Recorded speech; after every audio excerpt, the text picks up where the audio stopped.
But at the same time, I think we are totally convinced that MI TLIF is a good option. But we have to look at the downside of it. And if you look at these real case scenarios, now this is an osteoporotic patient on a dialysis, diabetic, hypertensive, hypothyroid on a dialysis. The T score was minus 4.7. The patient was already on denosumab, and this patient underwent a TLIF, just sat down on the chair and had a sacral fracture. Now, the incidence of these sacral fractures is remotely sort of reported in literature. So this is a real complication in osteoporotic patients which you have to worry about, because in our patient, the patient developed medical complications after complications due to pain and ultimately succumbed. Now, if you see a good, well-done TLIF, now this is a 110 kilo man in a slightly forward stoop posture because of osteoarthritis of both his hips, and underwent a TLIF, developed a superior end plate fracture, screw back out, cage sinking at the upper level, underwent a fairly good looking extension, implant extension. Mind you, these are 7.5 mm screws at the length of 50 in this guy. So looking quite good. At the end of 6 weeks, then slowly the lower end of the implant started toggling. So there was a pseudoarthrosis at the lower end. Now, again, a minimally invasive pelvic fixation combining to the primary construct. Now the whole thing was that the L2 screws were removed, and this patient had a cage which was still sitting there. Patient completely asymptomatic and kept walking. So there was a sort of a implant regression which was done. Now, so the upper end kept on fusing without any further complications, but the whole implant now started toggling out. Mind you, the bone density of this patient is +2. So this patient is not osteoporotic. So the whole implant started toggling out, and finally the whole implant was removed, and the patient still solidly fused at the end of 2 years. So this just shows that adding implants is not the best solution. And like the professor just said, that you have to do very, very targeted surgeries and try to get an optimal fusion in most of these patients. Now, one of the most commonest complications that we all face, whether it is titanium or PEEK, is a cage sinking. So if you are a little more aggressive in putting a larger cage, you will always have an incidence of an end plate fracture, as this patient found out. So at 5-month follow-up, the cage sank, and there was a pseudoarthrosis. These are titanium cages.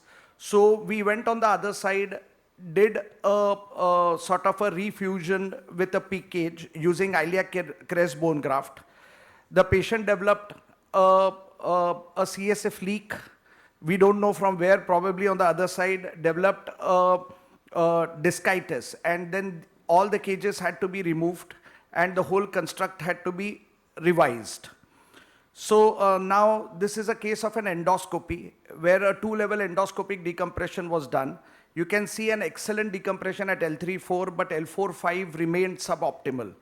So this patient had a cauda equina syndrome post-op, and we knew that it is not going to recover, but still a minimally invasive TLIF had to be offered because there was a residual compression there. So in this particular case, there was an open sort of a procedure done with inadequate fusion. But if you see, you can still have a better trajectory with a minimally invasive approach and put a second screw from the side of a previous screw and get a good sort of a fusion going on with a minimally invasive approach. Now, in this particular patient, again, a high-risk medical patient. So this was a well-done sort of a TLIF. So post-operatively, the patient had a seropurulent discharge. So at 12 weeks follow-up, the wound healed, but again, there was a rumbling infection going on inside.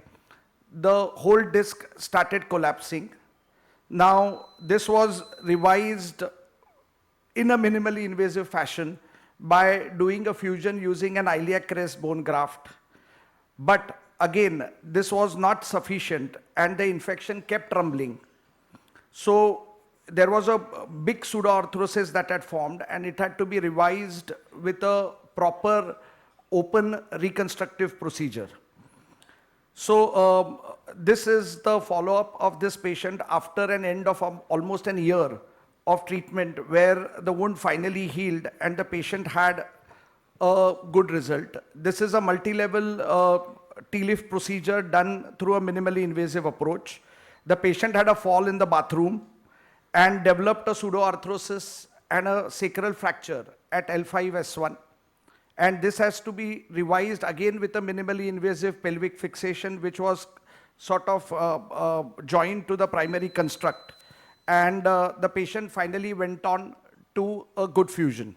So these are probably cases which we had to tackle over the last many years, maybe the most challenging ones, which I would say is mainly cage sinking, pseudoarthrosis, and infection. So these are the three sort of things which are going to come in our way, and we need to have a practical approach. And we have started believing that keeping the implant shorter is always better than putting in more implants. And adding implants to a primary failure is again going to be a bigger problem. So thank you. On this note, I leave you all to think about it. Thank you.